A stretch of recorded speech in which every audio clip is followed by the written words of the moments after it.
வணக்கம், welcome to AJC academy. இன்றைக்கி இந்த கிளாஸில் நம்ம என்ன பார்க்க போகிறோன்னா, டிஎன்பிசியில் சர்வேர் எக்ஸாம் ரிலேட்டடாக தான் இந்த கிளாஸில் நம்ம வந்து பார்க்க போகிறோம். இன்றைக்கி இந்த ஆல் இன் ஒன் சீரீஸில் நம்ம எந்த சப்ஜெக்டில் கீ பாயிண்ட்ஸ் பார்க்க போகிறோம் அப்படின்னு பார்த்தீங்கன்னா, கான்ட்ரூரிங் அப்படின்னு சொல்லக்கூடிய இந்த யூனிட்லேருந்து தான் நம்ம கீ பாயிண்ட்ஸ் பார்க்க போகிறோம். இந்த யூனிட் ஃபுல் அண்ட் ஃபுல் யார் படிக்கணும் அப்படின்னு பார்த்தோன்னா, சர்வேர் எக்ஸாம் யாரெல்லாம் ப்ரிப்பேர் பண்ணுறீங்களோ அந்த எக்ஸாம் ப்ரிப்பேர் பண்ணுறவங்களுக்கு தான் இந்த யூனிட் இருக்குது. இது லெவலிங்கும் சேர்ந்துருக்கும். லெவலிங் அண்ட் கான்ட்ரூரிங் சொல்லியிருக்கோம். கான்ட்ரூரிங்கை ஃபஸ்ட்டு நம்ம முடிச்சுட்டு அதுக்கப்புறம் லெவலிங் பார்க்கலாம். இது டிராஃப்ட்மேன் எக்ஸாமுக்கு கிடையாது, சர்வேர் எக்ஸாம் மட்டும்தான் வந்திருக்கு. சர்வேர் எக்ஸாம் யாரெல்லாம் ப்ரிப்பேர் பண்ணுறீங்களோ அவங்க மட்டும் இந்த யூனிட் படிச்சுக்கோங்க. அப்போ இந்த ஆல் இன் ஒன் சீரீஸில் நம்ம இந்த கான்ட்ரூரிங்கில் இருக்கக்கூடிய முக்கியமான கீ பாயிண்ட்ஸ் தான் என்ன இருக்குது அப்படின்றத இன்றைக்கி கிளாஸில் பார்க்க போகிறோம். கிளாஸ்க்கு போகலாம். ஃபஸ்ட்டு ரிலீஃப்னால் என்ன அப்படின்றத தெரிஞ்சுக்கலாம். அப்போ ரிலீஃப் அப்படின்றது என்னென்னு பார்த்தோன்னா, இந்த டோப்போகிராஃபிக்கல் மேப்பில் டோப்போகிராஃப்னால் என்னது, இந்த டவுன், அப்புறம் village, mountain, hills, pond, river, இந்த மாதிரி எல்லாமே அந்த மேப்பில் ப்ரெசென்ட் ஆயிடுச்சுன்னா அதான் டோப்போகிராஃபிக்கல் மேப் அப்படின்னு சொல்கிறோம். அப்போ அந்த டோப்போகிராஃபிக்கல் மேப்பில் இந்த எர்த் சர்ஃபேஸில் ப்ரெசென்ட் ஆகிருக்கக்கூடிய கான்ஃபிகரேஷன், அதாவது கான்ஃபிகரேஷனாக எல்லாமே குரூப்பாக ப்ரெசென்ட் ஆகிருக்கும், அரேஞ்ச் ஆகிருக்கும். குரூப்பாக அதை அரேஞ்ச் பண்ணியிருப்பாங்க. எதெல்லாம் இந்த டோப்போகிராஃபிக்கல் மேப்பில் இருக்கக்கூடிய ரிவர் ஏரியா எங்கே இருக்குது, டவுன் ஏரியா எங்கே இருக்குது, பில்டிங்ஸ் எங்கே இருக்குது, ஹில்ஸ் எங்கே இருக்குது, அந்த மாதிரி ஒவ்வொரு கான்ஃபிகரேஷனாக இந்த டோப்போகிராஃபிக்கல் மேப்பில் எர்த் சர்ஃபேஸில் எங்கெல்லாம் இதெல்லாம் ப்ரெசென்ட் ஆகிருக்கு அப்படின்னு சொல்லி அதை தனித்தனியாக அரேஞ்ச் பண்ணி வச்சுருப்பாங்க. அது எந்த மாதிரியான சிம்பிள்ஸில் காமிச்சிருப்பாங்கன்னு பார்த்தோன்னா, ஒரு சூட்டபிளான சிம்பிள்ஸை. வாட்டர் ஏரியா இங்கே இருக்குன்னா அதுக்கு ஒரு சிம்பிள், அதே மாதிரி மவுண்டெயின் இருக்குன்னா அதுக்கு ஒரு சிம்பிள், அந்த மாதிரி எர்த் சர்ஃபேஸில் ப்ரெசென்ட் ஆகக்கூடிய இந்த மவுண்டெயின், ரிவர் எல்லாத்தையும் இந்த குரூப்பாக கம்பைன் பண்ணி அந்த சூட்டபிளான சிம்பிள்ஸ் யூஸ் பண்ணி இந்த டோப்போகிராஃபிக்கல் மேப்பில் காமிச்சாங்க அப்படின்னா அந்த டேர்மை தான் நம்ம எப்படி டிஃபைன் பண்ணுறோன்னா ரிலீஃப் அப்படின்னு சொல்லி டிஃபைன் பண்ணுறோம். இதான் ரிலீஃப். அப்போ அந்த ரிலீஃபில் எது யூஸ் பண்ணுறாங்கன்னு பார்த்தீங்கன்னா, கான்டூர் லைன்ஸ் தான் யூஸ் பண்ணுறாங்க. ரிலீஃப் இருக்குது அப்படின்னு சொல்லி தெரிஞ்சதுக்கப்புறம் அந்த ரிலீஃப்லாம் காட்டுறதுக்கு எதை யூஸ் பண்ணுறாங்கன்னா, கான்டூர் லைன்ஸ் யூஸ் பண்ணுறாங்க. இதான் ரிலீஃப்னால் என்ன அப்படின்னு சொல்லி இப்போ பார்த்தோம். அப்போ கான்டூர் லைன்னால் என்ன அப்படின்றது பார்க்க போகிறோம். அப்போ ரிலீஃப்னால் அது என்ன டெஃபினிஷன் அப்படின்னு சொல்லி புரிஞ்சிருச்சு. இப்போ கான்டூர் லைன்ஸ், அப்போ இந்த ரிலீஃப்லாம் காட்டுறதுக்கு கான்டூர் லைன்ஸ் யூஸ் பண்ணி தான் காட்டுறாங்க அப்படின்னு சொல்லி சொல்லிட்டாங்க. அப்போ கான்டூர் லைன்னா என்ன அப்படின்றது பார்க்க போகிறோம். அப்போ கான்டூர் லைன் அப்படின்றது என்னென்னு பார்த்தோன்னா, இது ஒரு இமேஜினரி லைன். இமேஜினேஷனாக நம்ம ஒரு லைனை நம்மளாம் இந்த மேப்லேயோ பிளான்லேயோ காட்டுவோம். அந்த மாதிரியான லைனை தான் நம்ம என்ன சொல்கிறோன்னா இமேஜினரி லைன், அந்த தான் கான்டூர் லைன் அப்படின்னு சொல்கிறோம். அப்போ அந்த கான்டூர் லைன் அப்படின்றது ஒரு இமேஜினரி லைன். அது எல்லாமே இந்த கிரவுண்ட் சர்ஃபேஸ், அதாவது எர்த் சர்ஃபேஸில் கான்ஸ்டன்ட்டான எலிவேஷனில் ப்ரெசென்ட் ஆகிருக்கும். அதாவது கான்ஸ்டன்ட் எலிவேஷன்னா ஒரு சர்டைன் ஹைட்டில், மீன் சி லெவலுக்கு மேலே நம்ம ஒரு சர்டைன் ஹைட்டில் ப்ரெசென்ட் ஆகிருக்கும். அதான் எலிவேஷன் அப்படின்னு சொல்லுவோம். அப்போ அந்த கான்ஸ்டன்ட்டான எலிவேஷனில் இந்த எர்த் சர்ஃபேஸில் ப்ரெசென்ட் ஆகிருக்கக்கூடிய அந்த இமேஜினரி லைன்ஸ் தான் நம்ம என்ன சொல்கிறோன்னா கான்டூர் லைன் அப்படின்னு சொல்கிறோம். அப்போ கான்ஸ்டன்ட் எலிவேஷனாக எல்லாமே சேம் எலிவேஷனாக வந்திருக்கும், சேம் ஹைட்லேயே ப்ரெசென்ட் ஆகிருக்கும். அந்த இமேஜினரி லைனை தான் கான்டூர் லைன் அப்படின்னு சொல்கிறோம். இந்த கான்டூர் லைன்ஸ் எல்லாம் எப்படி இன்டர்செக்ட் ஆகுதுன்னு பார்த்தோன்னா, கிரவுண்ட் சர்ஃபேஸில் இருக்கக்கூடிய லெவல் சர்ஃபேஸில் இந்த கான்டூர் லைன்ஸ் போய் ஒன்னோட ஒன்று இன்டர்செக்ட் ஆகும். இதுக்கு எக்ஸாம்பிள் என்னென்னு பார்த்தோன்னா, ஸ்டில்லாக இருக்கக்கூடிய ஒரே மாதிரி இருக்கக்கூடிய பாண்ட் வாட்டர், லேக்கு, ஸ்டில் லேக்கு, இதெல்லாம் அந்த லைன் தான் நம்ம என்ன சொல்கிறோன்னா கான்டூர் லைன் அப்படின்னு சொல்கிறோம். நெக்ஸ்ட் இப்போ கான்டூர் லைன்னா என்ன அப்படின்னு சொல்லி பார்த்தோம். நெக்ஸ்ட் கான்டூரிங்னா என்ன அப்படின்னு சொல்லி பார்க்க போகிறோம். அப்போ கான்டூரிங் அப்படின்றது என்னென்னு பார்த்தோன்னா, இந்த பிளானில் மேப்புக்கு ப்ரிப்பேர் பண்ணுறதுக்கு நம்ம இந்த எர்த்தோட சர்ஃபேஸில் கான்டூர் லைன்ஸ்லாம் லொக்கேட் பண்ணக்கூடிய அந்த ப்ராசஸ் தான் நம்ம என்ன சொல்கிறோன்னா கான்டூரிங் அப்படின்னு சொல்கிறோம். கான்டூர் லைன்ஸ் எப்போவுமே எதுக்காக தேவைப்படும்னு பார்த்தோன்னா, இந்த மேப் ப்ரிப்பேர் பண்ண, பிளான் ப்ரிப்பேர் பண்ண தான் தேவைப்படும். அதுக்கு தான் நம்மளுக்கு கான்டூர் லைன்ஸ் தேவைப்படும். அப்போ அந்த பிளான்ஸில் மேப்பில் எர்த் சர்ஃபேஸில் ப்ரெசென்ட் ஆகிருக்கக்கூடிய கான்டூர் லைன்ஸ் எல்லாம் எங்கெங்கே லொக்கேட் ஆகிருக்கு அப்படின்னு சொல்லக்கூடிய அந்த ப்ராசஸ் பேர் தான் நம்ம என்ன சொல்கிறோன்னா கான்டூரிங் அப்படின்னு சொல்கிறோம். இதான் கான்டூரிங்கோட டெஃபினிஷன். அதுக்கடுத்து கான்டூர் இன்டர்வல் அப்படின்னு சொல்லி இருக்குது. அப்போ கான்டூர் இன்டர்வல் அப்படின்றது என்னென்னு பார்த்தோன்னா, 2 கன்சிக்யூட்டிவான கான்டூர் லைன்ஸ். அப்போ இங்கே ஒரு கான்டூர் லைன் இருக்குது, இங்கே ஒரு கான்டூர் லைன் இருக்குன்னா, இந்த 2 கான்சிக்யூட்டிவான அடுத்தடுத்து இருக்கக்கூடிய அந்த கான்டூர் லைன்ஸோட வெர்டிக்கல் டிஸ்டன்ஸை கண்டுபிடிக்கிறது. இப்படி ஒன்று இருக்குது, இப்படி ஒன்று இருக்குது, இந்த மாதிரி எல்லா ஆங்கிள் எல்லா சைட்லேயும் ப்ரெசென்ட் ஆகிருக்கும். இப்படி இருக்குது, இப்படி இருக்கும், ஹரிசாண்டல் சைட்லேயும் இருக்கும், வெர்டிக்கல் சைட்லேயும் இருக்கும். அப்போ அதோட வெர்டிக்கல் டிஸ்டன்ஸை, இந்த வெர்டிக்கல் ரெண்டுத்துக்கும் உள்ள இந்த வெர்டிக்கல் டிஸ்டன்ஸை கண்டுபிடிக்கக்கூடிய அந்த டெஃபினிஷன் தான் நம்ம என்ன சொல்கிறோன்னா கான்டூர் இன்டர்வல் அப்படின்னு சொல்கிறோம். கான்டூர் இன்டர்வல் அப்படின்றது 2 அடுத்தடுத்து இருக்கக்கூடிய கான்டூர்ஸோட வெர்டிக்கல் டிஸ்டன்ஸை கண்டுபிடிக்கிறது தான் கான்டூர் இன்டர்வல். இந்த கான்டூர் இன்டர்வல் எப்போவுமே எப்படி வச்சுருப்பாங்கன்னு பார்த்தோன்னா, ஸோ இந்த கான்டூர் பிளான் வந்து ப்ரிப்பேர் பண்ணும்போது இந்த கான்டூர் இன்டர்வல் எப்போவுமே வந்து கான்ஸ்டண்ட்டாக தான் வச்சுருப்பாங்க. ஸோ இந்த கான்டூர் இன்டர்வல் வந்து கான்ஸ்டண்ட்டாக வந்து வச்சுருப்பாங்க. ஸோ அப்படி அது வச்சுருந்தா தான் ஸோ கரெக்டாக ரெப்ரசென்ட் பண்ணுறது எது மூலமாக நம்மளுக்கு கிடைக்கும்னு பார்த்தோன்னா, இந்த கான்டூர் மேப்பில் கான்டூர் இன்டர்வலை நம்ம வந்து கான்ஸ்டண்ட்டாக வச்சுருந்தா தான் அந்த ஏரியா அந்த டெரெயினோட டோப்போகிராஃபி வந்து கரெக்டாக ரெப்ரசென்ட் பண்ண முடியும். ஸோ இதுதான் வந்து கான்டூர் இன்டர்வல்னால் வந்து அதோட டெஃபினிஷன். நெக்ஸ்ட் வந்து horizontal equivalent. So horizontal equivalent அப்படின்றது என்னென்னு பார்த்தோன்னா, 2 கன்சிக்யூட்டிவான கான்டூர்ஸ், அதாவது இந்த மாதிரி இருக்கும், அதே மாதிரி இந்த மாதிரி இருக்கும் அப்படின்னு சொல்லி இந்த கான்டூர் இன்டர்வல்ஸ் வந்து கான்டூர்ஸ்னால் வந்து இந்த மாதிரி லைன்ஸ் இமேஜினரி லைன்ஸாக வந்து ப்ரெசென்ட் ஆகிருக்கும் அப்படின்னு சொல்லி வந்து தெரியும். அப்போ இந்த கான்டூர்ஸ் 2 அடுத்தடுத்து இருக்கக்கூடிய அந்த கான்டூர்ஸோட ஹரிசாண்டல் டிஸ்டன்ஸ், ஸோ இந்த ஹரிசாண்டல் டிஸ்டன்ஸை வந்து கண்டுபிடிக்கக்கூடிய அந்த டேர்ம் வந்து நம்ம என்ன சொல்கிறோன்னா ஹரிசாண்டல் ஈக்குவலண்ட் அப்படின்னு வந்து சொல்கிறோம். ஸோ எப்போவுமே கான்டூர் இன்டர்வல் வந்து கான்ஸ்டண்ட்டாக தான் இந்த கான்டூர் பிளானில் வந்து ப்ரிப்பேர் பண்ணணும். அப்போ தான் வந்து இந்த நம்ம கண்டுபிடிக்கக்கூடிய அந்த டெரெயின் ஆர் ஏரியாவில் கரெக்டாக அந்த டோப்போகிராஃபி வந்து ரெப்ரசென்ட் பண்ண முடியும். ஸோ அதே மாதிரி இப்போ இந்த ஹரிசாண்டல் ஈக்குவலண்ட்டில் வந்து பார்த்தோன்னா இது வந்து ஸோ ஒவ்வொரு கான்டூர் லைன்ஸுக்கும் வந்து பார்த்தோன்னா இந்த ஹரிசாண்டல் ஈக்குவலண்ட் வந்து வேல்யூ வந்து டிஃப்ரெண்ட் ஆகிட்டே வந்திருக்கும். ஸோ அது எதை பொறுத்து வேரி ஆகிட்டே இருக்குன்னு பார்த்தோன்னா அந்த கிரவுண்டோட ஸ்லோப்பை பொறுத்து தான். ஸோ எந்த அளவுக்கு கிரவுண்ட் வந்து ஸ்லோப்பாக வந்திருக்கோ அந்த மாதிரி அதை டிபெண்ட் பண்ணி தான் இந்த கான்டூர்ஸ் லைன்ஸ் வந்து இந்த கான்டூர் லைன்ஸில் இந்த ஹரிசாண்டல் ஈக்குவலண்ட் வந்து வேரி ஆகிட்டே வந்து ப்ரெசென்ட் ஆகிருக்கும். பட் ஆனால் கான்டூர் இன்டர்வலில் வந்து பார்த்தோன்னா அந்த கான்டூர் பிளானில் எப்போவுமே அது கான்ஸ்டண்ட்டாக தான் வந்து ப்ரெசென்ட் ஆகிருக்கணும். கான்டூர் இன்டர்வல் ஹரிசாண்டல் ஈக்குவலண்ட் வந்து டிஃப்ரெண்ட் ஆகிட்டே வந்திருக்கும். அது எதை பொறுத்து டிஃப்ரெண்ட் ஆகுது அப்படின்னு வந்து பார்த்தோன்னா இந்த ஸ்லோப்பிங் கண்டிஷனை பொறுத்து, இந்த கிரவுண்ட் வந்து எந்தளவுக்கு ஸ்லோப்பாக இருக்குது அப்படின்றத பொறுத்து இந்த ஹரிசாண்டல் ஈக்குவலண்ட் வந்து வேரி ஆகிட்டே வந்து ப்ரெசென்ட் ஆகிருக்கும். ஸோ யூஸ்வலாக இது வந்து பார்த்தோன்னா ஹில்ஸில் வந்து இந்த ஹரிசாண்டல் ஈக்குவலண்ட்டுக்கு வந்து கம்மியாக வந்திருக்கும் when compared to plains. So இதான் வந்து ஹரிசாண்டல் ஈக்குவலண்ட். அப்போ இந்த கான்டூர்ஸில் வந்து முக்கியமான டெஃபினிஷன்ஸ்லாம் வந்து என்னென்ன இருக்குது அப்படின்னு சொல்லி வந்து பார்த்தாச்சு. இப்போ கான்டூர் இன்டர்வல்ஸோட ஃபேக்டர்ஸ்லாம் வந்து என்னென்ன இருக்குது அப்படின்றத வந்து பார்க்க போகிறோம். So factors for contour interval.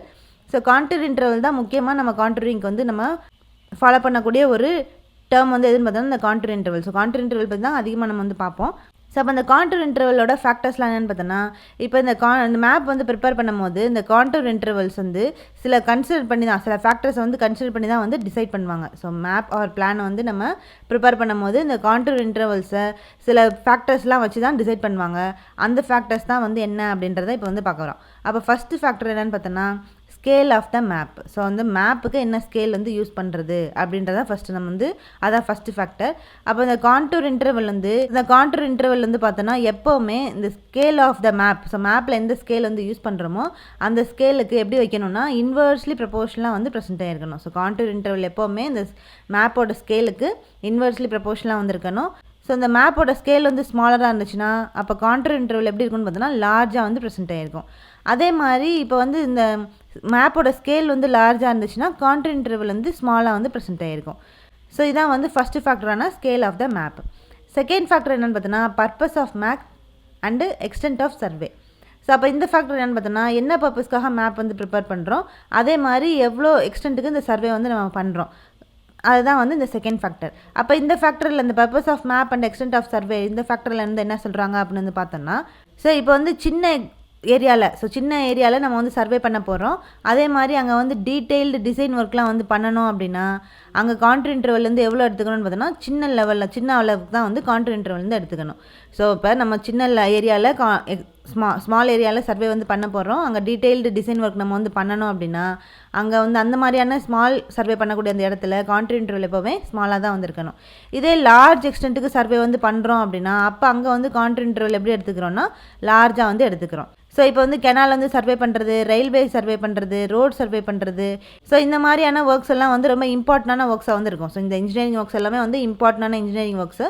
So அந்த மாதிரியான ரொம்ப இம்பார்ட்டண்டான ஒர்க்ஸுக்கு எல்லாத்துக்கும் வந்து கான்டூர் இன்டர்வல் எப்படி எடுத்துக்கணும்னா கம்மியாக தான் வந்து எடுத்துக்கணும். அதுக்கப்புறம் இப்போ ஏதாவது அன்இம்பார்ட்டண்ட்டாக சில இடத்துல ஒர்க்ஸ்லாம் வந்துருக்கும், சர்வே பண்ணக்கூடிய ஒர்க்ஸ்லாம் வந்துருக்கும். அந்த மாதிரி இம்பார்ட்டண்ட்டாக ரொம்ப இம்பார்ட்டன்ஸ் கொடுக்காத அந்த இடத்துல சர்வே பண்ணுறோம் அப்படின்னா அப்போ வந்து இந்த கான்டூர் இன்டர்வல் எப்படி எடுத்துக்கிறோம்னா அதிகமாக வந்து எடுத்துக்கிறோம். ஸோ இந்த மாதிரி வைஸ் வர்ஸாக தான் வந்து இந்த சர்வே வந்து பண்ணி நம்மளுக்கு மேப் வந்து ப்ரிப்பேர் பண்ணுறோம் இந்த கான்டூர் இன்டர்வல்ஸ் வச்சு. இப்போ செகண்ட் ஃபேக்டர் வந்து என்னன்னு சொல்லி வந்து பார்த்தோம். இப்போ தேர்ட் ஃபேக்டர் என்னென்னு பார்த்தோன்னா nature of the ground. So இந்த கிரவுண்டோட நேச்சர் எப்படி இருக்குது அப்படின்றத பொறுத்து இந்த கான்டூர் இன்டர்வல் வந்து ப்ரெசென்ட் ஆகிருக்குது. ஸோ அப்போ இந்த மூணாவது ஃபேக்டரில் வந்து என்ன சொல்கிறாங்கன்னா இப்போ கான்டூர் இன்டர்வல் வந்து பொதுவாக எதை டிபெண்ட் பண்ணியிருக்கோன்னு பார்த்தோம்னா இந்த டெரெயின் அந்த ஏரியாவோட அந்த பிளெயின் ஏரியாவாக இருக்கலாம், இல்லைனா ஹில்லி ஏரியாவாக இருக்கலாம், ஸ்லோப் ஏரியாவாக இருக்கலாம். ஸோ இந்த மாதிரி எந்த ஏரியா வந்து டெரெயின் ஏரியாஸாக இருக்கலாம். ஸோ அந்த டெரெயின் ஏரியாவோட டோப்போகிராஃபியை தான் வந்து எது டிபெண்ட் பண்ணியிருக்கோன்னா அந்த கான்டூர் இன்டர்வல் வந்து எப்போவுமே டிபெண்ட் பண்ணியிருக்கோம். ஸோ அப்போ ஃப்ளாட்டான கிரவுண்டாக வந்து இருந்துச்சுன்னா கான்டூர் இன்டர்வல் எவ்வளோ இருக்குன்னா சின்னதாக வந்து ப்ரெசென்ட் ஆகிருக்கும். கிரவுண்டோட ஜென்ரலான நேச்சர் வந்து என்ன அப்படின்றத நம்ம ஈஸியாக தெரிஞ்சுக்கிறதுக்கு ரொம்ப ஒரு சூட்டபுளான மெத்தட் வந்து எதுன்னு பார்த்தோன்னா, இந்த ஃப்ளாட்டான கிரவுண்டில் நம்ம கான்டூர் இன்டர்வல் கம்மியாக வந்து எடுக்கும் போது இந்த கிரவுண்டோட நேச்சர் ஜென்ரல் நேச்சர் நம்ம வந்து புரிஞ்சிக்க முடியும். ஸோ அதனால் நல்லா சூட்டபுளாக வந்து ப்ரெசென்ட் ஆகிருக்கும். அதே மாதிரி இப்போ வந்து ஹில்லி ஏரியாஸாக வந்து இருந்துச்சுன்னா ஹில்லி ஏரியாஸில் நம்ம வந்து இந்த எப்போவுமே கான்டூர் இன்டர்வல் எவ்வளோ இருக்குன்னு பார்த்தோன்னா லார்ஜ் லெவலில் தான் வந்து ப்ரெசென்ட் ஆகிருக்கும். ஸோ அப்போ ஹில்லி ஏரியாஸை பொறுத்த வரைக்கும் நம்ம லார்ஜ் ஏரியா வந்து கவர் பண்ணுவோம். ஸோ அப்போ வந்து கான்டூர் இன்டர்வல் அங்கே வந்து அதிகமாக வந்திருக்கும். இதே ஃப்ளாட் கிரவுண்டாக இருந்துச்சுன்னா அங்கே வந்து கான்டூர் இன்டர்வல் வந்து கம்மியாக வந்திருக்கும். அதனால் அந்த கிரவுண்டோட நேச்சரை நம்ம வந்து ஈஸியாக புரிஞ்சிக்க முடியும். ஸோ தான் வந்து நேச்சர் ஆஃப் த கிரவுண்டு அந்த ஃபேக்டர். அப்போ 4வது ஃபேக்டர் என்னென்னு பார்த்தோன்னா availability of time and fund. So availability of time and fund அப்படின்றது இந்த ஃபேக்டரில் என்ன சொல்ல வராங்கன்னா, இப்போ அந்த டைமும் ஃபண்டும் கம்மியாக இருந்துச்சுன்னா அப்போ கான்டூர் இன்டர்வல் வந்து லார்ஜாக வந்து ப்ரெசென்ட்டாக இருக்கிற மாதிரி நம்ம வந்து எடுத்துக்கிறோம். இதே வந்து டைமும் ஃபண்டும் அதிகமாக இருந்துச்சுன்னா அப்போ அந்த இடத்துல கான்டூர் இன்டர்வல் வந்து கம்மியாக இருக்கிற மாதிரி நம்ம எடுத்துக்கிறோம். ஸோ இதுதான் அந்த டைம் அண்ட் ஃபண்டையும் வந்து எவ்வளோ டைம் ப்ரெசென்ட் ஆகிருக்கு, எவ்வளோ டயத்தில் நம்ம சர்வே பண்ணி படிக்கிறோம், அந்த சர்வே பண்ணுறதுக்கு எவ்வளோ ஃபண்ட் வந்து கொடுத்துருக்காங்க, அது அந்த அவைலபிலிட்டியை பொறுத்து இந்த கான்டூர் இன்டர்வல் நம்ம வந்து கம்மியாக இருந்துச்சுன்னா அதிகப்படுத்திக்கிறோம். அதிகமாக அந்த ஃபண்டெல்லாம் அதிகமாக இருந்துச்சுன்னா அப்போ கான்டூர் இன்டர்வல் வந்து குறைச்சிக்கிறோம். ஸோ இதுதான் வந்து இந்த 4வது ஃபேக்டர். ஸோ இது எதனால் இந்த மாதிரி எடுத்துக்கிறோம் அப்படின்னு வந்து பார்த்தோன்னா, இப்போ இந்த கான்டூர் இன்டர்வல் வந்து அதிகமாக வந்து எடுத்துக்கும் போது ஃபீல்டு ஒர்க் வந்து ஃபீல்டு ஒர்க் நம்ம வந்து அந்த ஏரியாவில் வந்து பண்ணுறதும் ரொம்ப கம்மியாக வந்து இருக்கும். அதே மாதிரி ஸோ இந்த பிளான் வந்து ப்ரிப்பேர் பண்ணுறதுக்கு அது வந்து அந்த பிளாட்டிங் பண்ணுறது அந்த நிறையா வேலை வந்து பார்க்குறது எல்லாமே வந்து ரெடியூஸ் ஆகும். ஸோ அதுக்காக தான் நம்ம வந்து எப்படி எடுத்துக்கிறோன்னா இந்த டைமும் ஃபண்டும் வந்து கம்மியாக வந்து இருக்கிற மாதிரி எடுத்துக்கிட்டு அந்த கான்டூர் இன்டர்வல் வந்து அதிகமாக இருக்கிற மாதிரி நம்ம வந்து எடுத்துக்கிறோம். ஸோ இதான் வந்து பார்த்தோன்னா availability of time and fund. So இந்த 4 ஃபேக்டர் தான் எதோட ஃபேக்டர்னு பார்த்தோன்னா இந்த கான்டூர் இன்டர்வலோட ஃபேக்டர். இதுலேருந்து கண்டிப்பாக கொஸ்டின் வந்து கேட்பாங்க. ஸோ கான்டூர் இன்டர்வலோட ஃபேக்டர்ஸ் வந்து என்ன அப்படின்னு சொல்லி. ஸோ இதுதான் வந்து இந்த 4 ஃபேக்டர் தான் கான்டூர் இன்டர்வலோட ஃபேக்டர். ஸோ நெக்ஸ்ட்டு அடுத்து நம்ம என்ன பார்க்க போகிறோன்னா, ஸோ இந்த கான்டூர் இன்டர்வலை நம்ம வந்து டோப்போகிராஃபிக்கல் பர்பஸ்க்கு நம்ம வந்து யூஸ் பண்ணும் போது அதை ஃபாலோ பண்ணுறதுக்கு சில ரூல்ஸ் வந்து இருக்குது. அந்த ரூல்ஸ் படி தான் நம்ம இந்த கான்டூர் இன்டர்வலில் ஒவ்வொரு டோப்போகிராஃபிலையும் வந்து ஃபாலோ பண்ணணும்.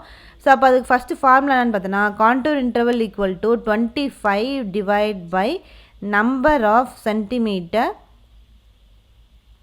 Per kilometre. இது எல்லாமே எதில் சொல்லுவோன்னு பார்த்தோன்னா சென்டிமீட்டரில் தான் இது எல்லாத்தையும் வந்து சொல்கிறோம். ஸோ இதுதான் வந்து இந்த கான்டூர் இன்டர்வலோட formula. 25 divide by number of centimetre per kilometre in மீட்டரில் தான். அது டோட்டலாக நம்ம வந்து மீட்டரில் வந்து சொல்கிறோம். ஸோ அப்போ இந்த ஃபேக்டர்ஸ் எல்லாத்தையும் நம்ம வந்து கன்சிடர் பண்ணி முடிச்சதுக்கப்புறம் நம்ம கான்டூர் பிளானில் மேப்பில் வந்து பார்த்தோன்னா இந்த கான்டூர் இன்டர்வல்ஸ் வந்து ரெக்கமெண்ட் பண்ண ஆரம்பிப்போம். ஸோ அந்த ரெக்கமெண்டேஷன் வந்து பார்த்தோன்னா வேரியஸ் ஒவ்வொரு இடத்துக்கும் ஒவ்வொரு மாதிரி வந்து ஒவ்வொரு பர்பஸுக்கும், அதாவது ஒவ்வொரு இடத்துலையும் ஒவ்வொரு பர்பஸ்க்கு தகுந்த மாதிரி இந்த கான்டூர் இன்டர்வல் வந்து வேரி ஆகும். ஸோ அது என்ன அப்படின்றது தான் இந்த டேப்லெட் காலத்துலேருந்து கொடுத்துருக்காங்க. ஸோ இப்போ ஃப்ளாட்டான ரோலிங் ஹில்லாக இருந்துச்சு அப்படின்னா அந்த கிரவுண்டாக வந்து இருந்துச்சுன்னா அப்போ அதுக்கு நம்ம என்ன மேப் வந்து யூஸ் பண்ணுவோன்னு பார்த்தோன்னா, ஸோ எந்த ஸ்கேல் ஆஃப் மேப் வந்து யூஸ் பண்ணுறோன்னா லார்ஜ் ஸ்கேல் தான் வந்து யூஸ் பண்ணுறோம். அப்போ 1 centimetre equal to 10 metre or அதுக்கு கீழே வந்து எடுத்துக்கிறோம். அப்போ அது கான்டூர் இன்டர்வல்ஸ் வந்து மீட்டரில் எவ்வளோ எடுத்துக்கிறோன்னு பார்த்தோன்னா 0.2 to 0.5, அதே மாதிரி 0.5லேருந்து 1.01, அதே மாதிரி 1.5 ஆர் 2 மீட்டர் வரைக்கும் வந்து எடுத்துக்கிறோம். எப்போனா ஃப்ளாட்டான ரோலிங் ஹில்லாக வந்து இருந்துச்சுன்னா அந்த கிரவுண்டில் நம்ம வந்து கான்டூர் இன்டர்வல் எப்படி எடுத்துக்கிறோன்னா அதோட ஸ்கேல் அதே மாதிரி கான்டூர் இன்டர்வலோட வேல்யூ வந்து மீட்டரில் வந்து இந்த ரேஞ்சில் வந்து எடுத்துக்கிறோம். அதே மாதிரி இப்போ ஃப்ளாட்டான ரோலிங் ஹில்லில் இன்டர்மீடியேட்டு, ஸோ அந்த மேப்போட ஸ்கேல் வந்து இன்டர்மீடியேட்டாக எடுத்துக்கிறோன்னா 1 சென்டிமீட்டர் ஈக்குவல் டு 10 to 100 மீட்டரில் வந்து எடுத்துக்கிறோன்னா அப்போ கான்டூர் இன்டர்வல் வந்து 0.51 இல்லைனா 1.51, 1.51, 1.5 ஆர் 2.2, 2.5 ஆர் 3 அப்படின்னு சொல்லி இந்த மீட்டரில் வந்து நம்ம எடுத்துக்கிறோம் கான்டூர் இன்டர்வலில். இதே வந்து ஃப்ளாட் ரோலிங் ஹில்லி மவுண்டன்ஸாக வந்து இருந்துச்சுன்னா அப்போ இந்த மேப்பில் ஸ்கேல் வந்து ஸ்மால் லெவலில் வந்து எடுத்துக்கிறோம். அப்போ 1 சென்டிமீட்டர் ஈக்குவல் டு 100 மீட்டராக வந்து எடுத்துக்கிறோம். அப்போ அங்கே கான்டூர் இன்டர்வல் வந்து எவ்வளோ எடுத்துக்கிறோன்னு பார்த்தோன்னா 1, 2 இல்லைனா 3, 2 to 5ல் 2 to 10ல் 10, 25 ஆர் 30 மீட்டர் வரைக்கும் வந்து எடுத்துக்கிறோம். ஸோ இதான் வந்து ஒவ்வொரு கிரவுண்டுக்கும் என்ன டைப் ஆஃப் அந்த ஸ்கேல் வந்து இந்த மேப்பில் வந்து யூஸ் பண்ணுறோம். அதே மாதிரி கான்டூர் இன்டர்வல் வந்து எவ்வளோ எடுத்துக்கிறோம் அப்படின்றது தான் இந்த டேப்லெட் காலம். அதே மாதிரி வேறு என்ன பர்பஸ்க்கெலாம் வந்து ஸோ என்ன சர்வே பண்ணக்கூடிய பர்பஸ்க்கெலாம் நம்ம வந்து எந்த ஸ்கேல் வந்து எடுத்துக்கிறோம் அதே மாதிரி என்ன கான்டூர் இன்டர்வல் வந்து எடுத்துக்கிறோம் அப்படின்றத இங்கே இந்த டேப்லெட் காலத்துலேருந்து கொடுத்துருக்காங்க. ஸோ அப்போ ஃபஸ்ட்டு இந்த பர்பஸ் ஆஃப் சர்வே, இப்போ பில்டிங் சைட்டை வந்து சர்வே பண்ணுறோம் அப்படின்னா அதுக்கு ஸ்கேல் எவ்வளோ எடுத்துக்கிறோன்னா 1 சென்டிமீட்டர் ஈக்குவல் டு 10 மீட்டர் இல்லாட்டி அது கீழே வந்து எடுத்துக்கிறோம். கான்டூர் இன்டர்வல் வந்து மீட்டரில் எவ்வளோ எடுத்துக்கிறோன்னா 0.2 to 0.5 வந்து எடுத்துக்கிறோம். அப்போ டவுன் பிளானிங் ஸ்கீமுக்கு, ரிசர்வாயருக்கு, இந்த ஏரியாவெலாம் சர்வே பண்ணுறதுக்கு எவ்வளோ ஸ்கேல் இருந்து எடுத்துக்கிறோன்னா 1 centimeter equal to 50 meter to 100 meter வரைக்கும் வந்து எடுத்துக்கிறோம். அப்போ கான்டூர் இன்டர்வல் வந்து 0.5 to 2 meter வந்து எடுத்துக்கிறோம். அதே மாதிரி லொக்கேஷன் சர்வே, அந்த சர்வே வந்து அந்த பர்பஸ்க்கு வந்து பண்ணோம் அப்படின்னா அப்போ அதுக்கு ஸ்கேல் வந்து எவ்வளோ எடுத்துக்கிறோன்னா 1 centimeter equal to 50 meter to 200 meter வந்து எடுத்துக்கிறோம். கான்டூர் இன்டர்வல் வந்து 2 to 3 meter வரைக்கும் எடுக்கிறோம். அப்புறம் ஃபார் ஜென்ரல் டோப்போகிராஃபிக்கல் ஒர்க்குக்கு, ஸோ அதில் அந்த ஜென்ரல் டோப்போகிராஃபிக்கல் ஒர்க் அந்த மாதிரி சர்வே வந்து பண்ணணும்னா அங்கே ஸ்கேல் வந்து எவ்வளோ எடுத்துக்கிறோன்னா 1 centimeter equal to 100 meter or அதுக்கு மேலே வந்து எடுத்துக்கிறோம். ஸோ அப்போ அங்கே வந்து கான்டூர் இன்டர்வல் வந்து 3 to 3 அதுக்கு மேலே வந்து 3 meter அதுக்கு மேலே வந்து எடுத்துக்கிறோம். ஸோ இதுதான் வந்து எந்தெந்த பர்பஸ் சர்வே ஒர்க்குக்கு என்ன மாதிரியான ஸ்கேல்ஸு கான்டூர் இன்டர்வல் வந்து யூஸ் பண்ணுறோம் அப்படின்றத இந்த டேப்லெட் காலத்தில் வந்து கொடுத்துருக்காங்க. இந்த டேப்லெட் காலம்லாம் ரொம்ப முக்கியம், கண்டிப்பாக அதுலேருந்து கொஸ்டின் வந்து கேட்பாங்க. ஸோ இப்போ இந்த கான்டூர்னால் வந்து என்ன அப்படின்னு சொல்லி சில பேசிக்ஸான டெஃபினிஷனும், அதே மாதிரி இந்த கான்டூர் இன்டர்வல்னால் வந்து என்ன, அதோட ஃபேக்டர்ஸ் என்ன ப்ரெசென்ட் ஆகிருக்கு, அது இந்த ரூல் படி எப்படி ஃபாலோ பண்ணணும், அதில் இருக்கக்கூடிய சர்வே ஒர்க்ஸுக்கு ஒவ்வொரு மாதிரியான பர்பஸ்க்கு எப்படி ஸ்கேல் கான்டூர் இன்டர்வல்ஸ்லாம் வந்து யூஸ் பண்ணுறோம், ஒவ்வொரு கிரவுண்டுக்கும் ஸ்கேல் கான்டூர் இன்டர்வல் வந்து எப்படி யூஸ் பண்ணுறோம் அப்படின்றத ஃபுல்லாக நம்ம வந்து பார்த்தோம். நெக்ஸ்ட் நம்ம அடுத்து என்ன பார்க்க போகிறோம்னா இந்த கேரக்டரிஸ்டிக்ஸ் ஆஃப் கான்டூர்ஸ்னால் வந்து என்ன அப்படின்றத நெக்ஸ்ட் நம்ம வந்து பார்க்க போகிறோம். ஸோ அது என்ன அப்படின்றத வந்து பார்க்கலாம். ஸோ அப்போ இந்த கேரக்டரிஸ்டிக்ஸ் ஆஃப் கான்டூர்ஸ் அப்படின்றது என்னென்னு பார்த்தோம்னா, இப்போ நம்ம வந்து இந்த கான்டூர் பிளான் இல்லைனா கான்டூர் மேப் வந்து ப்ரிப்பேர் பண்ணுறோம். ஸோ அப்படி ப்ரிப்பேர் பண்ணும்போது நம்மளுக்கு இந்த கான்டூர் லைன்ஸ் பற்றி குவாலிட்டியான இன்ஃபர்மேஷன்ஸ்லாம் வந்து தெரியணும். ஸோ அந்த கான்டூர்ஸ்லாம் வந்து எந்தளவுக்கு குவாலிட்டியாக வந்து இருக்குது அப்படின்னு சொல்லி அதோட நாலேஜ் எல்லாம், அந்த இம்பார்ட்டன்ட் குவாலிட்டிஸ்லாம் வந்து அந்த கான்டூர் லைன்ஸ்க்கு வந்து ப்ரெசென்ட் ஆகிருக்கா இல்லையா அப்படின்ற அந்த நாலேஜ் எல்லாம் வந்து நம்மளுக்கு கிளியராக வந்து தெரியணும். ஸோ அப்போ தெரிஞ்சால் தான் நம்ம வந்து இந்த கான்டூர் பிளான் இல்லைனா கான்டூர் மேப்பை வந்து ப்ரிப்பேர் பண்ண முடியும். ஸோ அப்போ அந்த கான்டூர் பிளான் மேப்லாம் வந்து ப்ரிப்பேர் பண்ணுறதுக்கு முன்னாடி இந்த கான்டூரோட இம்பார்ட்டன்ட் குவாலிட்டிஸ்லாம் வந்து தெரியணும். ஸோ அப்போ இந்த குவாலிட்டிஸ்லாம் எப்படி தெரிஞ்சுக்கிறாங்கன்னு பார்த்தோன்னா இந்த மாதிரியான இம்பார்ட்டண்டான கேரக்டரிஸ்டிக்ஸ் ஆர் பெக்யூலியாரிட்டிஸ் அப்படின்னு வந்து சொல்கிறோம். ஸோ அந்த கேரக்டரிஸ்டிக்ஸ் ஆஃப் கான்டூர் இல்லைனா பெக்யூலியாரிட்டிஸ் ஆஃப் கான்டூர்ஸ் அப்படின்னு வந்து சொல்லலாம். ஸோ அப்போ அதோட இம்பார்ட்டண்ட்டான இந்த கான்டூர்ஸோட இம்பார்ட்டண்டான கேரக்டரிஸ்டிக்ஸ்லாம் வந்து என்ன அப்படின்றத நம்ம வந்து தெரிஞ்சுக்கிட்டதுக்கு அப்புறம் தான் இந்த மேப் பிளான்லாம் நம்ம வந்து ப்ரிப்பேர் பண்ணணும், பிளாட் பண்ணணும். ஸோ அப்போ அதை தான் வந்து இப்போ நம்ம வந்து பார்க்க போகிறோம். அப்போ இந்த கான்டூர்ஸோட முக்கியமான கேரக்டரிஸ்டிக்ஸ்லாம் வந்து என்னென்ன இருக்குது அப்படின்றதான் இப்போ நம்ம வந்து பார்க்க போகிறோம். இப்போ ஃபஸ்ட்டு கேரக்டரிஸ்டிக் என்னென்னு பார்த்தோன்னா இந்த கேரக்டரிஸ்டிக்ஸ் ஆஃப் கான்டூர்ஸ் ரொம்ப ரொம்ப ரொம்ப முக்கியம். இதில் இல்லாமல் எந்த ஒரு கொஸ்டின் பேப்பரும் வந்திருக்காது. ஸோ அதனால் கண்டிப்பாக இந்த கேரக்டரிஸ்டிக்ஸ் ஆஃப் கான்டூர்ஸ் கண்டிப்பாக வந்து படிக்கணும். ஸோ எல்லா பாயிண்ட்ஸும் வந்து ஒரு கான்டூர் லைனில் வந்து லை ஆகிருக்கும். ஸோ அந்த லைன் ஒரே ஒரு கான்டூர் லைனில் வந்து லை ஆகிருக்கும். ஸோ அந்த லைன் எப்படி இருக்குன்னு பார்த்தீங்கன்னா சேம் எலிவேஷனில் வந்து ப்ரெசென்ட் ஆகிருக்கும். ஸோ எப்போவுமே கான்டூர் லைனாக வந்து என்னது, அது வந்து சேம் எலிவேஷனில் ப்ரெசென்ட் ஆகிருக்கக்கூடிய அந்த லைன்ஸ் நம்ம வந்து கான்டூர் லைன்ஸ் அப்படின்னு வந்து சொல்கிறோம். அப்போ எல்லா பாயிண்ட்ஸும் வந்து எதில் போய் லை ஆகிருக்குன்னு பார்த்தோன்னா சேம் எலிவேஷனில் இருக்கக்கூடிய ஒரு கான்டூர் லைனில் போய் எல்லா பாயிண்ட்ஸும் வந்து லை ஆகிருக்கும். அது வந்து ஃபஸ்ட்டு பாயிண்ட்டு. செகண்ட் பாயிண்ட் என்னென்னு பார்த்தோன்னா ரெண்டு கான்டூர்ஸ், அதாவது டிஃப்ரெண்ட் எலிவேஷனில் இருக்கக்கூடிய டிஃப்ரெண்ட் ஹைட்டில் இருக்கக்கூடிய அந்த ரெண்டு கான்டூர்ஸ் வந்து ஒன்றோடு ஒன்று எப்போவுமே வந்து கிராஸ் ஆகாது. எப்போ மட்டும்தான் வந்து கிராஸ் ஆகும்னு பார்த்தோன்னா ஒரே ஒரு கேஸில் மட்டும்தான், அது வந்து ஓவர் ஹேங்கிங் கிளிஃப் அப்படின்ற அந்த கேஸில் மட்டும்தான் ஒன்றோடு ஒன்று வந்து கிராஸ் ஆகும். அந்த ரெண்டு எலிவேஷனில் இருக்கக்கூடிய ரெண்டு கான்டூர்ஸு, மற்ற எந்த கேஸ்லையுமே ரெண்டு கான்டூர்ஸ் வந்து டிஃப்ரெண்ட் எலிவேஷனில் இருக்கக்கூடிய ரெண்டு கான்டூர்ஸ் வந்து ஒன்றோடு ஒன்று வந்து கிராஸ் ஆகவே ஆகாது. ஸோ இந்த ஓவர் ஹேங்கிங் கிளிஃபில் வந்து பார்த்திங்கன்னா இங்கே ஒரு கான்டூர் லைன் வந்துருக்கு, அதே மாதிரி இங்கே ஒரு கான்டூர் லைன் வந்து இருக்குது. ஸோ அந்த ரெண்டு டிஃப்ரெண்ட் எலிவேஷனில் இருக்கக்கூடிய கான்டூர் லைன் வந்து ஒன்றோடு ஒன்று வந்து கிராஸ் ஆகுது. ஸோ அப்போ எந்த கேஸில் மட்டும் இந்த மாதிரி கிராஸ் ஆகும்னு பார்த்தோன்னா ஓவர் ஹேங்கிங் கிளிஃப் அப்படின்ற இந்த கேஸில் மட்டும்தான் ஒரு ரெண்டு கான்டூர் லைன் வந்து ஒன்றோடு ஒன்று வந்து கிராஸ் ஆகும். இதுதான் வந்து செகண்ட் பாயிண்ட்டு.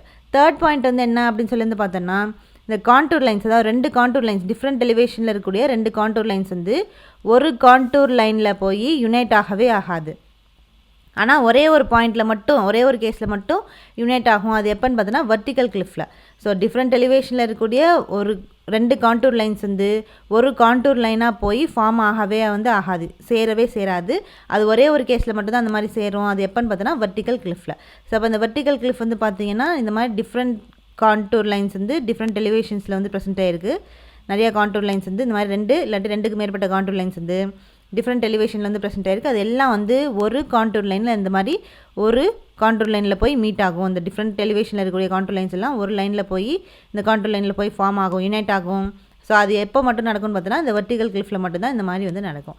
ஸோ இதான் வந்து மூணாவது கேரக்டரிஸ்டிக்.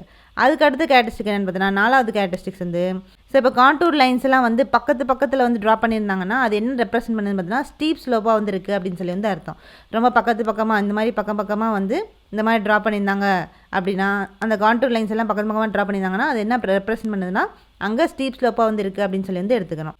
இதே இந்த கான்டூர் லைன்ஸ் எல்லாம் வந்து தள்ளி ட்ரா பண்ணியிருந்தாங்கன்னா, ஸோ இந்த மாதிரி தள்ளி வந்து ட்ரா பண்ணியிருந்தாங்கன்னா அப்போ அங்கே என்ன ரெப்ரசென்ட் பண்ணுதுன்னா ஜென்டிலான ஸ்லோப் வந்து அந்த இடத்துல இருக்குது அப்படின்னு சொல்லி வந்து அர்த்தம். ஸோ இதான் வந்து 4வது ஃபேக்டர்.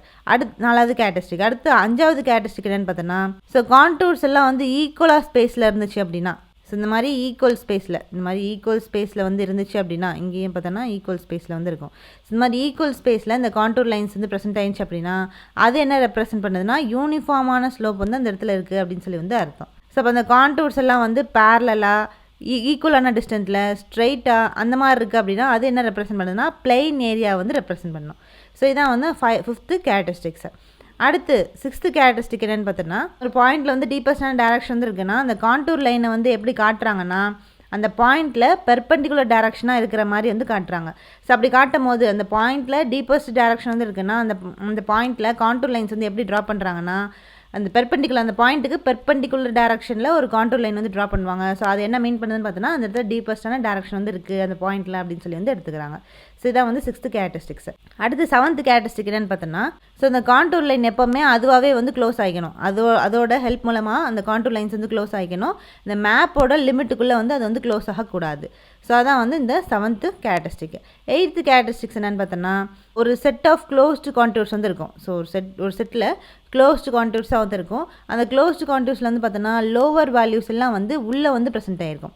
ஸோ அப்போ இந்த மாதிரி இந்த க்ளோஸ்டு கான்டூரில் அந்த லோவர் வேல்யூஸ் எல்லாம் உள்ளே வந்து இருக்கும் அப்படின்னா அது என்ன இண்டிகேட் பண்ணுதுன்னு பார்த்தோன்னா அது வந்து பாண்ட் இல்லைனா டிப்ரெஷன் வந்து இண்டிகேட் பண்ணுது. ஸோ இப்போ வந்து பார்த்தோன்னா இந்த மாதிரி தான் வந்துருக்கும். ஸோ இது வந்து ஹில்லுக்கு வந்து கொடுத்துருவாங்க. இப்போ இதே பாண்டு டிப்ரெஷன் வந்து எப்படி இருக்குன்னு பார்த்தோன்னா லோவர் வேல்யூ இன்சைடாக வந்துருக்கும். இங்கே 200 300 400 அப்படின்னு சொல்லி இந்த உள்ளே இருந்து வெளியில் வந்து பார்க்கும்போது உள்ளே வந்து ஃபுல்லாக வந்து பார்த்தோன்னா உள்ளக்குள்ளே ஃபுல்லாக வந்து லோவர் வேல்யூஸாக வந்து ப்ரெசென்ட் ஆகிருக்கும். அந்த மாதிரி லோவர் வேல்யூஸாக வந்து இந்த க்ளோஸ்டு கான்டூர்ஸ்குள்ளே வந்து ப்ரெசென்ட் ஆயிடுச்சு அப்படின்னா இன்சைடில் லோவர் வேல்யூஸ் வந்து லோவர் வேல்யூஸ்லேருந்து அப்படியே வெளியில் வந்து வர ஹையர் வேல்யூக்கு வந்து வரும். அப்போ உள்ளுக்குள்ளே பார்க்கும்போது லோவர் வேல்யூஸாக வந்து இருந்துச்சு அப்படின்னா அது வந்து க்ளோஸ்டு கான்டூரில் அது என்ன இண்டிகேட் பண்ணுதுன்னா பாண்ட் ஆர் டிப்ரெஷன் வந்து இண்டிகேட் பண்ணும். இதே வந்து ஹில் அப்படின்றது எப்படி இண்டிகேட் பண்ணுதுன்னு பார்த்தோன்னா அந்த செட் ஆஃப் க்ளோஸ்டு கான்டூரில் ஹையர் வேல்யூஸ் வந்து உள்ளே வந்து ப்ரெசென்ட் ஆகிருக்கும். அப்போ ஹையர் வேல்யூஸ் வந்து உள்ளே வந்து ப்ரெசென்ட் ஆயிடுச்சுன்னா அது நம்ம எப்படி சொல்கிறோன்னா ஹில் அப்படி வந்து சொல்கிறோம். ஸோ இப்போ வந்து பார்த்தீங்கன்னா உள்ளே ஃபுல்லாக 700 650 600 550 அப்படின்னு சொல்லி உள்ளே வந்து பார்த்தோன்னா ஃபுல் அண்ட் ஃபுல் ஹையர் வேல்யூஸாக வந்து ப்ரெசென்ட் ஆகிருக்கும். ஸோ இந்த மாதிரி உள்ளுக்குள்ளே அந்த க்ளோஸ்டு கான்டூரில் ஹையர் வேல்யூஸாக வந்து இன்சைடில் வந்து ப்ரெசென்ட் ஆயிடுச்சு அப்படின்னா அது என்ன இண்டிகேட் பண்ணுதுன்னா ஹில்லை வந்து இண்டிகேட் பண்ணுது. அடுத்த கேரக்டரிஸ்டிக் என்னன்னு பார்த்தோன்னா கான்டூர்ஸ்க்கு வந்து எப்போவுமே டேர்னிங் அப்போ ஷார்ப்பாக வந்து இருக்கக்கூடாது. ஸோ கான்டூர் லைன்ஸ் எப்போவுமே டேர்னிங்ஸ் அப்போ வந்து எப்படி இருக்கக்கூடாதுன்னா ஷார்ப்பாக வந்து இருக்கக்கூடாது. அடுத்து ஸோ இப்போ வி ஷேப்பில் வந்து கான்டூர்ஸ் வந்து இருந்துச்சு அப்படின்னா ஸோ க்ளோஸ்டு கான்டூர் வந்து பார்த்தோம் செட் ஆஃப் க்ளோஸ்டு கான்டூர்ஸில் எப்படி வந்துருக்கணும் அப்படின்னு சொல்லி அதே மாதிரி இப்போ set of V shaped contours. So V shaped கான்டூர்ஸ்னால் இந்த மாதிரி தான் வந்துருக்கும். வி ஷேப்பில் வந்துருக்கும். ஸோ இந்த மாதிரி வி ஷேப்டு இருக்கக்கூடிய கான்டூர்ஸ் அந்த செட் ஆஃப் கான்டூர்ஸில் இந்த ரிட்ஜ் லைனும் வேலி லைனும் எப்படி வந்து கிராஸ் ஆகும்னு பார்த்தோன்னா 90 டிகிரியில் வந்து கிராஸ் ஆகும். ஸோ இதான் வந்து ரிட்ஜ் லைன், இது வந்து வேலி லைன். ஸோ இந்த ரிட்ஜ் லைனும் வேலி லைனும் வந்து அந்த வி ஷேப்பில் இருக்கக்கூடிய செட் ஆஃப் கான்டூர் லைன்ஸில் எப்படி வந்து கிராஸ் ஆகுதுன்னு பார்த்தோன்னா 90 டிகிரியில் வந்து கிராஸ் ஆகும். ஸோ அப்போ அந்த பென்ட் ஆர் லூப்பில் ஸோ அந்த வி ஷேப்பில் இருக்கக்கூடிய அந்த பென்ட் ஆர் லூப்பில் உள்ளே வந்து பார்த்தோம்னா இன்சைடில் ஹையர் வேல்யூஸ் வந்து அந்த கான்டூர் லைன்ஸில் வந்து ப்ரெசென்ட் ஆயிடுச்சு அப்படின்னா அது என்ன இண்டிகேட் பண்ணுதுன்னா ரிட்ஜ் லைனை வந்து இண்டிகேட் பண்ணும். இதே இந்த வி ஷேப்டு கான்டூர்ஸில் அந்த பென்ட் இல்லைனா லூப்பில் வி ஷேப் கான்டூரில் பென்ட் இல்லைனா லூப்பில் இன்சைடில் வந்து பார்த்தோன்னா லோவர் வேல்யூஸ் வந்து ப்ரெசென்ட் ஆயிடுச்சுன்னா அது என்ன இண்டிகேட் பண்ணுதுன்னா வேலி லைனை வந்து இண்டிகேட் பண்ணும். ஸோ இங்கே பார்த்தோன்னா இந்த ரிட்ஜ் லைனில் வந்து இன்சைடில் ஸோ இது வந்து வெளியிலேருந்து அப்படியே உள்ளுக்குள்ளே வரோம். அப்படி உள்ளுக்குள்ளே வரும்போது அது வந்து உள்ளே வந்து பார்த்தோன்னா ஹையர் வேல்யூஸ் வந்து ப்ரெசென்ட் ஆயிருந்துச்சுன்னா உள்ளுக்குள்ளே வந்து இங்கே பார்த்தோன்னா ஹையர் வேல்யூ உள்ளே ஃபுல்லாக வந்து ஹையர் வேல்யூ வந்து இருக்குது. ஸோ அப்போ ஹையர் வேல்யூஸ் எல்லாம் உள்ளே வந்து ப்ரெசென்ட் ஆயிருந்துச்சுன்னா அதை நம்ம என்ன சொல்கிறோன்னா ரிட்ஜ் லைன் அப்படின்னு சொல்கிறோம். இதே இந்த வி ஷேப்டு கான்டூர் லைன்ஸில் இந்த பென்ட்லாம் லூப்பில் வந்து இந்த உள்ள இன்சைடில் வந்து பார்த்தோன்னா லோவர் வேல்யூஸாக 100 101 102 அப்படின்னு சொல்லி இன்சைடில் ஃபுல்லாக லோவர் வேல்யூஸாக வந்து இருந்துச்சு அப்படின்னா அதை நம்ம எப்படி சொல்கிறோன்னா வேலி லைன் அப்படின்னு வந்து சொல்கிறோம். ஸோ இதான் வந்து வேலி line and ridge line. So இது டயக்ராமாக வச்சே நம்மளுக்கு கொஸ்டினாக வந்து கேட்டிருக்காங்க. ஸோ அதனால் அந்த டயக்ராமும் கண்டிப்பாக வந்து தெரிஞ்சுக்கணும். ஸோ இந்த ரிட்ஜ் லைன்லேயும் வேலி லைன்லேயும் 2 சைட்லேயும் எப்படி இருக்கணும்னா சேம் கான்டூர் லைன் வேல்யூஸ் தான் வந்து ப்ரெசென்ட் ஆகிருக்கணும். ஸோ இங்கே வந்து என்ன வேல்யூஸ் வந்து இருக்கோ அதே வேல்யூஸ் தான் இந்த 2 சைட்லேயும் வந்து ப்ரெசென்ட் ஆகிருக்கணும். அப்படி இருந்தால் தான் அது வந்து இந்த கான்டூர் லைன்ஸ் வந்து கரெக்டு. ஸோ அப்போ அந்த ரிட்ஜ் லைன்லேயும் வேலி லைன்லேயும் சேமான கான்டூர் லைன்ஸ் தான் 2 சைட்லேயும் வந்து ப்ரெசென்ட் ஆகிருக்கணும். ஸோ அதுக்கு அடுத்த பாயிண்ட் என்னென்னு பார்த்தோன்னா, ஸோ சுமிட்ஸுக்கு நடுவில் இருக்கக்கூடிய அந்த டிப்ரெஷனை நம்ம எப்படி சொல்கிறோம்னா சேடில்ஸ் அப்படின்னு வந்து சொல்கிறோம். 12 பாயிண்ட் வந்துருக்கு. ஸோ இந்த 12 பாயிண்ட்ஸ் தான் வந்து இந்த கேரக்டரிஸ்டிக்ஸ் ஆஃப் கான்டூர்ஸோட 12 பாயிண்ட்ஸு முக்கியமான பாயிண்ட்ஸு. ஸோ அப்போ இந்த கேரக்டரிஸ்டிக்ஸ் ஆஃப் கான்டூர்ஸ்னால் வந்து என்ன அப்படின்னு சொல்லி இப்போ உங்களுக்கு வந்து புரிஞ்சிருக்கும். ஸோ அப்போ இந்த கேரக்டரிஸ்டிக்ஸ் ஆஃப் கான்டூர்ஸ் ரொம்ப ஈஸியான பாயிண்ட்ஸ் அந்த 12 பாயிண்ட்ஸு. இந்த 12 பாயிண்ட்ஸை கண்டிப்பாக நீங்கள் வந்து படித்து தான் வந்து ஆகணும். ஸோ இதில் வந்து கண்டிப்பாக ரிப்பீட்டடாக நம்மளுக்கு கொஷின்ஸ் வந்து கேட்டே வந்திருப்பாங்க. இந்த மாதிரி நம்ம வந்து கான்டூர்ஸோட இந்த கேரக்டரிஸ்டிக்ஸ்லாம் வந்து தெரிஞ்சதுக்கப்புறம் அதுக்கப்புறம் தான் நம்ம என்ன பிளாட் பண்ணுவோம்னு பார்த்தோன்னா இந்த கான்டூர் பிளான் எல்லாம் மேப் வந்து ப்ரிப்பேர் பண்ணுறோம். ஸோ இதான் வந்து கேரக்டரிஸ்டிக்ஸ் ஆஃப் கான்டூர்ஸ். நெக்ஸ்ட் நம்ம என்ன பார்க்க போகிறோன்னா uses of contour map. So contour மேப்ஸோட யூசஸ்லாம் வந்து என்னென்ன பர்பஸ்க்காக இந்த கான்டூர் மேப்ஸ் நம்மளுக்கு வந்து யூஸ் ஆகுது அப்படின்றத இப்போ நம்ம வந்து பார்க்கலாம். ஸோ அப்போ இந்த யூசஸ் ஆஃப் கான்டூர் மேப்ஸ் அப்படின்றது என்னென்னு பார்த்தோன்னா, ஸோ எப்படி நம்மளுக்கு இந்த கான்டூர் மேப்ஸ் வந்து யூஸ் ஆகுது அப்படின்றத பாயிண்ட் பை பாயிண்ட்டாக வந்து கொடுத்துருக்காங்க. ஸோ அப்போ ஃபஸ்ட்டு பாயிண்ட் என்னென்னு பார்த்தோன்னா, ஒரு லேண்டோட ஜென்ரலான கேரக்டரிஸ்டிக்ஸை நம்ம வந்து படிக்கிறதுக்கு கிரவுண்டுக்கு போய் தான் வந்து பார்க்கணும், அதை வந்து தெரிஞ்சுக்கணும் அப்படின்னு இல்லாமல் இந்த கான்டூர் மேப்பை யூஸ் பண்ணி அந்த ஏரியாவில் என்ன மாதிரியான கிரவுண்ட் வந்து இருக்குது, அது என்ன மாதிரியான கேரக்டரிஸ்டிக்ஸில் வந்து இருக்குது அப்படின்னு சொல்லி இந்த கான்டூர் மேப் மூலமாக நம்ம வந்து தெரிஞ்சிக்க முடியும் அப்படின்றது தான் இந்த ஃபஸ்ட்டு பாயிண்ட். ஸோ அப்போ அந்த கான்டூர் மேப் வந்து இருந்துச்சுன்னா நம்ம கிரவுண்டுக்கு போய் நம்ம வந்து அதோட கேரக்டரிஸ்டிக்கை வந்து கேரக்டர்ஸ் அந்த கிரவுண்டோட நேச்சர் வந்து எப்படி இருக்குது அப்படின்றத தெரிஞ்சுக்கணுன்ற அவசியம் வந்து கிடையாது. இந்த கான்டூர் மேப்பை யூஸ் பண்ணி நம்ம வந்து இந்த கிரவுண்டோட இந்த லேண்டோட நேச்சரு ஜென்ரலான கேரக்டரிஸ்டிக்ஸ்லாம் வந்து என்ன அப்படின்றத ஸ்டடி பண்ணிக்க முடியும். அதுக்கப்புறம் ஸோ இப்போ இந்த இன்ஜினியரிங் ஒர்க்ஸான கெனால் கன்ஸ்ட்ரக்ட் பண்ணுறது, சீவர்ஸு, ரிசர்வாயர், ரோட்வேஸு, அதுக்கப்புறம் ரயில்வே கன்ஸ்ட்ரக்ஷன்லாம் வந்து பண்ணணும் அப்படின்னா அந்த மாதிரியான இன்ஜினியரிங் ஒர்க்ஸுக்கு நம்ம வந்து மோஸ்ட் எக்கனாமிக்கலான சைட் வந்து எது, அதே மாதிரி அதுக்கு ஒவ்வொரு இடத்துக்கும் தகுந்த மாதிரியான சூட்டபிளான சைட் வந்து எது அப்படின்றத எது மூலமாக நம்ம வந்து தெரிஞ்சுக்க முடியும்னா இந்த கான்டூர் மேப் மூலமாக அதை யூஸ் பண்ணி நம்ம வந்து இந்த இன்ஜினியரிங் ஒர்க்ஸுக்கு எந்த இடத்துல எது வந்தால் கரெக்டாக இருக்கும் அப்படின்னு சொல்லி அதுக்குரிய எக்கனாமிக்கலான சைட்டும் சூட்டபிளான சைட்டும் நம்ம வந்து தேர்ந்தெடுத்துக்க முடியும். அடுத்த யூஸ் என்னென்னு பார்த்தோன்னா, ஸோ இந்த ரிசர்வாயரோட கெப்பாசிட்டி வந்து எந்த அளவுக்கு இருக்குது, அதே மாதிரி கேட்ச்மெண்ட் ஏரியா அந்த ட்ரைனேஜ் பேசினோட கேட்ச்மெண்ட் ஏரியா வந்து எவ்வளோ இருக்குது அப்படின்றத எது மூலமாக நம்ம தெரிஞ்சிக்க முடியும்னா இந்த கான்டூர் மேப்ஸ் மூலமாக நம்ம வந்து தெரிஞ்சிக்க முடியும். அதே மாதிரி இந்த எர்த் ஒர்க் வந்து எவ்வளோ குவான்டிட்டி ஆஃப் ஃபில்லிங்க்கு வந்து எவ்வளோ குவான்டிட்டி தேவைப்படும், அதே மாதிரி கட்டிங்க்கு எவ்வளோ குவான்டிட்டி வந்து தேவைப்படும் அப்படின்றத இந்த ரோட் ஒர்க் அலைன்மெண்ட் பண்ணும்போது, கெனால் அலைன்மெண்ட் பண்ணும்போது அந்த ப்ராஜெக்ட்டுக்கெலாம் நம்ம வந்து எர்த் ஒர்க்குக்கு எவ்வளோ ஃபில் பண்ணுறது குவான்டிட்டி வந்து தேவைப்படும், அதே மாதிரி கட்டிங்க்கு எவ்வளோ குவான்டிட்டி ஆஃப் எர்த் ஒர்க் வந்து தேவைப்படும் அப்படின்றத எது மூலமாக தெரிஞ்சிக்க முடியும்னா நம்ம வந்து இந்த கான்டூர் மேப் மூலமாக வந்து தெரிஞ்சிக்க முடியும். அதே மாதிரி இன்டிவிசிபிலிட்டி ஆஃப் பாயிண்ட்ஸ். ஸோ வந்து சில ஏரியாவிலலாம் வந்து பார்த்தோன்னா நிறைய பாயிண்ட்ஸ் வந்து செப்பரேட் பண்ண முடியாத ஒரு சின்ன பாயிண்ட்ஸை செப்பரேட் பண்ண முடியாது. ஸோ அந்த மாதிரியான பாயிண்ட்ஸை கூட நம்ம வந்து கண்டுபிடிச்சி சின்னதாக வந்து செப்பரேட் பண்ணி நம்ம வந்து யூஸ் பண்ணிக்க முடியும். ஸோ அது எது மூலமாக யூஸ் பண்ண முடியும்னா இந்த கான்டூர் மேப்ஸ் மூலமாக நம்ம வந்து தெரிஞ்சிக்க முடியும் இந்த இன்டிவிசிபிலிட்டியான பாயிண்ட்ஸை கூட. அதே மாதிரி இந்த ரோடு அலைன்மெண்ட்டோட கிரேடியன்ட் வந்து எங்கே வைக்கணும் அப்படின்னு சொல்லி அதெல்லாம் நம்ம வந்து தெரிஞ்சிக்க முடியும். ஸோ இந்த கிரவுண்டில் ஏதாவது ஒரு டேரக்ஷனில் கூட நம்ம வந்து அதோட லாங்கிடியூனல் செக்ஷன், கிராஸ் செக்ஷன் இதெல்லாம் வந்து நம்ம வந்து ட்ரா பண்ணிக்க முடியும். ஸோ அது எது மூலமானு பார்த்தோன்னா இந்த கான்டூர் மேப் மூலமாக தான். அதே மாதிரி இந்த டிஃபென்ஸ் சம்மந்தப்பட்ட ஃபீல்டெலாம் எங்கே வரணும் அப்படின்றதையும் நம்ம எது மூலமாக தெரிஞ்சிக்க முடியும்னா அந்த கான்டூர் மேப்ஸ் மூலமாக வந்து தெரிஞ்சிக்க முடியும். ஸோ இந்த இடத்துல வந்து கேம்பெயினிங், அதாவது இந்த மார்ச் ஃபஸ்ட் பண்ணுவாங்க, டிஃபென்ஸ்க்கெலாம் வந்து ப்ராக்டிஸ் பண்ணுவாங்க, கன் வந்து ஷூட் பண்ணுறது, அதோட பெஸ்ட்டு பொசிஷன். ஸோ இதெல்லாம் வந்து நம்ம எது மூலமாக டிசைட் பண்ணிக்கலாம்னா இந்த கான்டூர் மேப் மூலமாக நம்ம வந்து டிசைட் பண்ணிக்கலாம். ஸோ இந்த இடத்துல இந்த மாதிரியான வார் வரும்போது இந்த இடத்துல சண்டை போட்டால் கரெக்டாக வந்திருக்கும் அப்படின்னு சொல்லி அந்த மாதிரியான பர்பஸுக்கு இந்த கான்டூர் மேப் வந்து ஹெல்ப்ஃபுல்லாக வந்திருக்கு. ஸோ இதுதான் வந்து இந்த uses of contour maps. So அதில் இருக்கக்கூடிய முக்கியமான பாயிண்ட்ஸு. ஸோ அதுக்கடுத்து இந்த கான்டூர்ஸ்லாம் வந்து எப்படி லொக்கேட் பண்ணணும் அப்படின்றத இங்கே வந்து சொல்லியிருக்காங்க. அப்போ லொக்கேட்டிங் கான்டூர்ஸ், அந்த கான்டூர் லைன்ஸ்லாம் வந்து இந்த மேப்லேயோ பிளான்லேயோ எப்படி வந்து லொக்கேட் பண்ணணும் அப்படின்றது தான் இப்போ நம்ம வந்து பார்க்க போகிறோம். இந்த மேப்லேயோ இல்லை பிளான்லேயோ இந்த கான்டூர் லைன்ஸ்லாம் எப்படி லொக்கேட் பண்ணணும் அப்படின்றத எப்படி வந்து சொல்கிறாங்கன்னா, கான்டூர் லைன்ஸ்லாம் வந்து இந்த மேப்பில் பிளாட் பண்ணுறதுக்கு முன்னாடி நம்மளுக்கு என்ன தெரிஞ்சிருக்கணும்னா ஹரிசாண்டல் பொசிஷனும் வெர்டிக்கல் எலிவேஷனும் அந்த பாயிண்ட்ஸோட அந்த கிரவுண்ட் சர்ஃபேஸில் இருக்கக்கூடிய பாயிண்ட்ஸோட ஸோ இந்த பாயிண்ட்ஸோட ஹரிசாண்டல் பொசிஷனும் வெர்டிக்கல் எலிவேஷனும் நம்மளுக்கு வந்து தெரிஞ்சிருந்தால் தான் அந்த மேப்லேயோ இல்லை பிளான்லேயோ நம்ம வந்து இந்த கான்டூர் லைன்ஸோட லொக்கேஷனை நம்ம வந்து கரெக்டாக வந்து பிளாட் பண்ண முடியும். அப்போ இந்த ஹரிசாண்டல் பொசிஷனையும் வெர்டிக்கல் எலிவேஷனையும் எப்படி வந்து கண்டுபிடிக்கிறது, அதை எப்படி வந்து இந்த ஃபிக்ஸ் பண்ணுறது அப்படின்றது தான் இப்போ நம்ம வந்து பார்க்குறோம். ஸோ இந்த பாயிண்ட்ஸோட ஹரிசாண்டல் பொசிஷனை ஃபிக்ஸ் பண்ணக்கூடிய அந்த டேர்ம் எப்படி டினோட் பண்ணுறாங்கன்னா ஹரிசாண்டல் கண்ட்ரோல் அப்படின்னு வந்து சொல்கிறாங்க. ஸோ இந்த ஹரிசாண்டல் கண்ட்ரோல் வந்து எதை டிபெண்ட் பண்ணியிருக்குன்னு பார்த்தோன்னா சைஸ், அந்த ஒர்க் பண்ணக்கூடிய அந்த ஒர்க்கோட சைஸு, ஷேப்பு, அது எந்த அளவுக்கு இம்பார்ட்டன்ஸாக வந்து இருக்குது அப்படின்றத பொறுத்து தான் அதை டிபெண்ட் பண்ணி தான் எது இருக்குன்னு பார்த்தோன்னா இந்த ஹரிசாண்டல் கண்ட்ரோல்ஸ் வந்து ப்ரெசென்ட் ஆகிருக்கும். ஸோ அப்போ நம்ம பிளானில் மேப்பில் இந்த கான்டூர் லைன்ஸ்லாம் வந்து லொக்கேட் பண்ணணும்னா நம்மளுக்கு எது தெரியணும், ஹரிசாண்டல் பொசிஷன் வந்து தெரியணும், அதே மாதிரி வெர்டிக்கல் பொசிஷன் வந்து தெரியணும். ஸோ வெர்டிக்கல் எலிவேஷன் வந்து தெரியணும். அப்போ ஹரிசாண்டல் பொசிஷன் வந்து தெரியணும்னா அந்த பாயிண்ட்ஸில் ஹரிசாண்டல் பொசிஷனை எப்படி வந்து ஃபிக்ஸ் ஸோ அந்த பாயிண்ட்ஸில் ஹரிசாண்டல் பொசிஷனை ஃபிக்ஸ் பண்ணக்கூடிய அந்த டேர்மை தான் எப்படி சொல்கிறாங்கன்னா ஹரிசாண்டல் கண்ட்ரோல் அப்படின்னு வந்து சொல்கிறாங்க. ஸோ அந்த ஹரிசாண்டல் கண்ட்ரோல் வந்து எதை டிபெண்ட் பண்ணியிருக்குன்னு பார்த்தோன்னா அந்த ஒர்க்கோட சைஸ், ஷேப் அண்ட் இம்பார்ட்டன்ஸ் வந்து டிபெண்ட் பண்ணியிருக்கும். ஸோ இந்த ஹரிசாண்டல் கண்ட்ரோலில் வந்து எப்படி நம்ம வந்து அந்த ஒர்க்கை வந்து கேரி ஓவர் பண்ணலான்னா செயின் சர்வே மூலமாகவோ இல்லை காம்பஸ் சர்வே மூலமாகவோ இல்லை பிளைன் டேபிள் சர்வேங் மூலமாக நம்ம வந்து இந்த ஹரிசாண்டல் கண்ட்ரோல் பாயிண்ட்ஸ்லாம் நம்ம வந்து கண்டுபிடிக்க முடியும். ஸோ இப்போ ஸ்மால் ஏரியாவாக இருந்துச்சுன்னா அங்கே வந்து செயின் சர்வே வந்து அக்செப்டபுளாக வந்துருக்கும், அதை வந்து பண்ணிக்கலாம். இல்லை லார்ஜ் ஏரியாவாக இருந்துச்சுன்னா அங்கே வந்து ட்ராவர்சிங் மெத்தட் தான் வந்து ஃபாலோ பண்ணணும். ஸோ இப்படி தான் வந்து ஹரிசாண்டல் கண்ட்ரோல் பாயிண்ட்ஸ் வந்து ஹரிசாண்டல் கண்ட்ரோல் வந்து பண்ணுறாங்க. அதுக்கப்புறம் வெர்டிக்கல், ஸோ இந்த பாயிண்ட்ஸில் வெர்டிக்கல் ஹைட்டு, வெர்டிக்கல் எலிவேஷனை வந்து ஃபிக்ஸ் பண்ணாங்க அப்படின்னா அது பேர் நம்ம எப்படி சொல்கிறோம்னா வெர்டிக்கல் கண்ட்ரோல் அப்படின்னு வந்து சொல்கிறோம். ஸோ இந்த பாயிண்ட்ஸில் வெர்டிக்கல் ஹைட் ஆர் எலிவேஷனை வந்து ஃபிக்ஸ் பண்ணக்கூடிய அந்த டேர்மாக வெர்டிக்கல் கண்ட்ரோல் அப்படின்னு சொல்கிறோம்.